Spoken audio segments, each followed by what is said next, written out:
আসসালামু আলাইকুম। আজকে বিশেষ স্বাগত জানাচ্ছি আমি উম্মে সুরাইয়া। রাশিয়া-ইউক্রেন যুদ্ধ অবসানের আশা আবারও সামনে এনেছেন যুক্তরাষ্ট্রের প্রেসিডেন্ট ডোনাল্ড ট্রাম্প। তার বক্তব্য ওয়াশিংটনের মধ্যস্থতায় একটি সম্ভাব্য শান্তি চুক্তি এখন আগের যেকোনো সময়ের চেয়ে কাছাকাছি। কিন্তু ইউরোপের নিরাপত্তা মহল এতটা আশাবাদী নয়। রয়টার্সকে দেওয়া এক সাক্ষাৎকারে ইউরোপের ৫টি গোয়েন্দা সংস্থার প্রধানরা জানান, চলতি বছরে যুদ্ধ শেষ হওয়ার সম্ভাবনা খুবই কম। তাদের মূল্যায়ন, মস্কো এখনই যুদ্ধ থামাতে আগ্রহী নয়, বরং যুক্তরাষ্ট্রের সঙ্গে আলোচনাকে তারা কৌশলগতভাবে ব্যবহার করছে নিষেধাজ্ঞা শিথিল করা এবং সম্ভাব্য অর্থনৈতিক সুবিধা আদায়ের লক্ষ্যে। এই সপ্তাহে জেনেভায় নতুন দফা আলোচনা হয়েছে, তবে উল্লেখযোগ্য কোনো অগ্রগতি হয়নি। আলোচনার মূল বাধা রয়ে গেছে ভূখণ্ড প্রশ্নে। রাশিয়া চায় ইউক্রেন ডোনেটস্ক অঞ্চলের যে প্রায় ২০% এলাকা এখনো তাদের পূর্ণ নিয়ন্ত্রণে আসেনি, সেখান থেকেও সেনা সরিয়ে নিক কিয়েভ। কিন্তু ইউক্রেন তা স্পষ্টভাবে প্রত্যাখ্যান করেছে। একজন ইউরোপীয় গোয়েন্দা প্রধানের ভাষায়, রাশিয়ার কৌশলগত লক্ষ্য অপরিবর্তিত। তারা এখনো ইউক্রেনের প্রেসিডেন্ট ভলোদিমির জেলেনস্কিকে ক্ষমতা থেকে সরাতে চায় এবং দেশটিকে পশ্চিমা প্রভাবমুক্ত একটি নিরপেক্ষ অঞ্চল হিসেবে গড়ে তুলতে আগ্রহী। অন্য এক কর্মকর্তা বলেন, রাশিয়ার অর্থনীতি চাপের মুখে পড়লেও ভেঙে পড়ার অবস্থায় নয়, ফলে মস্কো তড়িঘড়ি করে সমঝোতায় যাওয়ার প্রয়োজন অনুভব করছে না। যুক্তরাষ্ট্রের পক্ষে আলোচনায় নেতৃত্ব দিচ্ছেন স্টিভ উইটকফ ও জ্যারেড কুশনার। দুজনেই ট্রাম্পের ঘনিষ্ঠ সহযোগী, যদিও তারা পেশাদার কূটনীতিক নন। এ নিয়েও কূটনৈতিক মহলে প্রশ্ন উঠেছে।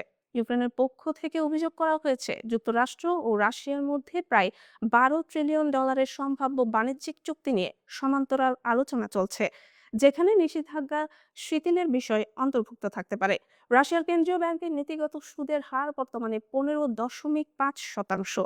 বিশ্লেষকদের মতে, দেশটির অর্থনীতি ধীরগতির প্রবৃদ্ধি ও স্থবিরতার ঝুঁকিতে রয়েছে। তবে গোয়েন্দা সংস্থাগুলোর মূল্যায়ন, রাশিয়া দীর্ঘমেয়াদী চাপ সহ্য করার সক্ষমতা রাখে। প্রশ্ন রয়ে যায়, চলমান আলোচনা কি সত্যিই শান্তির পথ খুলবে, নাকি এটি কেবল সময় ক্ষেপণের কৌশল?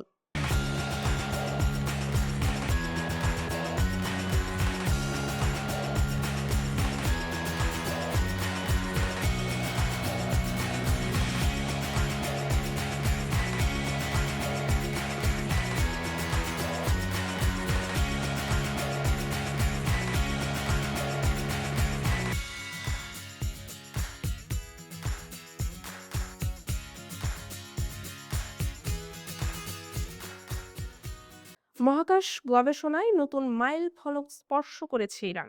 দেশটি নিজেদের প্রথম ভূস্থির কৃত্রিম উপগ্রহ জামে-জম-1 সফলভাবে মহাকাশে উৎক্ষেপণ করেছে, যা ইরানের সম্প্রচার প্রযুক্তি ও মহাকাশ সক্ষমতার ক্ষেত্রে একটি গুরুত্বপূর্ণ অগ্রগতি হিসেবে দেখা হচ্ছে। এই উপগ্রহ উৎক্ষেপণের মধ্য দিয়ে দেশটি মহাকাশ ভিত্তিক যোগাযোগ ব্যবস্থায় দীর্ঘমেয়াদী পরিকল্পনার নতুন ধাপে প্রবেশ করল বলে মনে করছেন বিশ্লেষকরা। উপগ্রহটি উৎক্ষেপণ করা হয়েছে বাইকনুর কসমোড্রোম থেকে, যা বিশ্বের অন্যতম ঐতিহাসিক মহাকাশ উৎক্ষেপণ কেন্দ্র হিসেবে পরিচিত। শক্তিশালী প্রোটন এম রকেটের মাধ্যমে মহাকাশে পাঠানো এই স্যাটেলাইটটি মূলত ইরানের রাষ্ট্রীয় সম্প্রচার সংস্থা Islamic Republic of Iran broadcasting এর মালিকানাধীন এবং সম্প্রচার অবকাঠামো উন্নয়নের লক্ষ্যেই পরিকল্পিত। ইরানি সংবাদ মাধ্যমগুলোর তথ্য অনুযায়ী, উৎক্ষেপণের পর কয়েক সপ্তাহের মধ্যে উপগ্রহটি মহাকাশের নির্ধারিত কক্ষপথে স্থিতিশীলভাবে অবস্থান নেবে। ভূস্থির কক্ষপথে অবস্থান করার ফলে এটি পৃথিবীর নির্দিষ্ট একটি অঞ্চলকে ধারাবাহিকভাবে কভার করতে সক্ষম হবে, যা স্থায়ী ও নির্ভরযোগ্য সিগন্যাল যোগাযোগ নিশ্চিত করতে গুরুত্বপূর্ণ ভূমিকা রাখবে। বিশেষ করে সম্প্রচার এবং ডেটা ট্রান্সমিশন ব্যবস্থায় এই ধরনের স্যাটেলাইটকে অত্যন্ত কার্যকর হিসেবে ধরা হয়। এই প্রকল্পের মূল উদ্দেশ্য হলো ইরানের গ্রাউন্ড স্টেশনগুলোতে শক্তিশালী সিগন্যাল সরবরাহ করা এবং দেশের উদীয়মান ইন্টারঅ্যাক্টিভ ব্রডকাস্টিং প্রযুক্তির জন্য প্রয়োজনীয় অবকাঠামো গড়ে তোলা। সাধারণ টেলিভিশন সম্প্রচার স্যাটেলাইটের তুলনায় এর কার্যকারিতা ভিন্ন। জামেজম-1 থেকে প্রেরিত সংকেত সাধারণ গৃহস্থালির ডিশ অ্যান্টেনা বা রিসিভারের মাধ্যমে গ্রহণ করা যাবে না, বরং এটি বিশেষায়িত পেশাদার যন্ত্রপাতির মাধ্যমে পরিচালিত একটি অভ্যন্তরীণ নেটওয়ার্ক হিসেবে কাজ করবে। বিশ্লেষকদের মতে, এই উৎক্ষেপণ শুধু সম্প্রচার প্রযুক্তির উন্নয়ন নয়, বরং ইরানের দীর্ঘমেয়াদী প্রযুক্তিগত সক্ষমতা প্রচেষ্টার প্রতিফলন। মহাকাশে নিজস্ব উপস্থিতি বাড়ানো দেশের প্রযুক্তিগত স্বনির্ভরতা এবং যোগাযোগ নিরাপত্তা জোরদার করার সঙ্গে ঘনিষ্ঠভাবে সম্পর্কিত।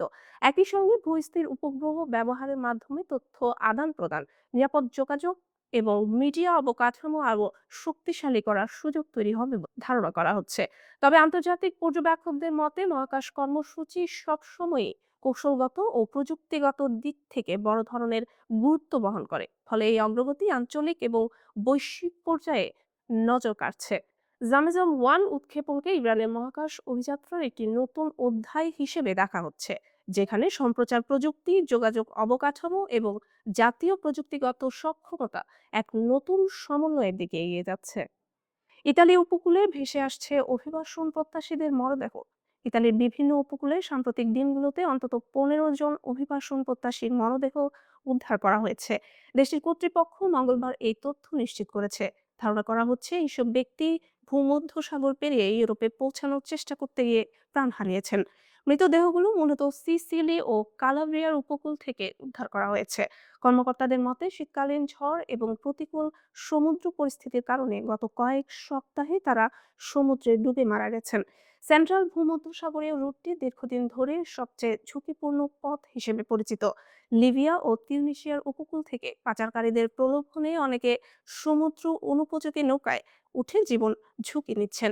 কালাব্রিয়ার ত্রোপিয়া উপকূলে কিছু শিক্ষার্থী মৃতদেহ দেখতে পেয়ে কর্তৃপক্ষকে জানিয়েছে। মৃত ব্যক্তিদের পরিচয় শনাক্ত করা যায়নি, তবে তাদের মধ্যে কমলা রঙের লাইফ জ্যাকেট পরা একজন এবং একজন নারীর মরদেহ পাওয়া গেছে। এসব ঘটনার তদন্ত শুরু করেছে প্রসিকিউটররা। এছাড়া ইতালির পান্তেলিয়া দ্বীপ থেকেও একটি মরদেহ উদ্ধার করা হয়েছে।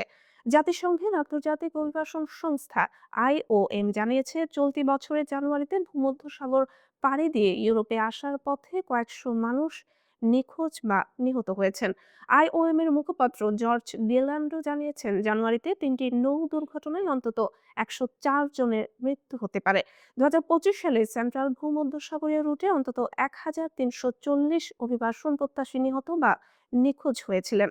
আর 2014 থেকে 25 পর্যন্ত 33,000-এর বেশি মানুষ সমুদ্রে প্রাণ হারিয়েছেন।